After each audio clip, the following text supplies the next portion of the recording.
বন্ধু-বান্ধবের সঙ্গে দেখা হলে যে কথাগুলো আমাদেরকে প্রতিনিয়ত বলতে হয়, এরকম কিছু ইংলিশ আমরা শিখবো যখন আপনি বন্ধু-বান্ধবের সঙ্গে আড্ডা দিচ্ছেন, এই ইংলিশগুলো ব্যবহার করতে পারেন। যেমন, তুমি একটা প্রতারক, ইউ আর ফ্রড। তুমি মিথ্যা বলছো, ইউ আর লাইং। তুমি অসাধারণ, ইউ আর অ্যামেজিং। তুমি আমাকে অবাক করে দিয়েছো, ইউ শকড মি।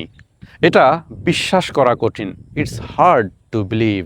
তুমি সত্যি পারো, you can really do it.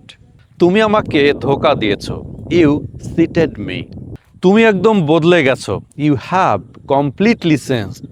তুমি একদম বদলে গেছো। আমি এটা আশা করিনি, আই ডিডেন্ট এক্সপেক্ট দিস। তুমি আমাকে হতাশ করে দিয়েছো, ইউ আর ডিসঅ্যাপয়েন্টেড মি। তুমি সেরা, ইউ আর দ্য বেস্ট। আমি তোমাকে বিশ্বাস করি না, I do not trust you. তুমি আমাকে গর্বিত করেছো, ইউ মেড মি প্রাউড। তুমি একটা জিনিয়াস, ইউ আর জিনিয়াস। তো যারা একদম কোর্স করে ইংলিশ শিখতে যাচ্ছেন তারা অবশ্যই আমাদের ওয়েবসাইট ভিজিট করবেন www.tripledb.com, এবং হোয়াটসঅ্যাপ নাম্বার দেওয়া আছে। যারা একদম দ্রুত 2 মাসের মধ্যে ইংলিশে কথা বলতে চান তারা অবশ্যই আমাদের ওয়েবসাইটে ভিজিট করবেন। ধন্যবাদ।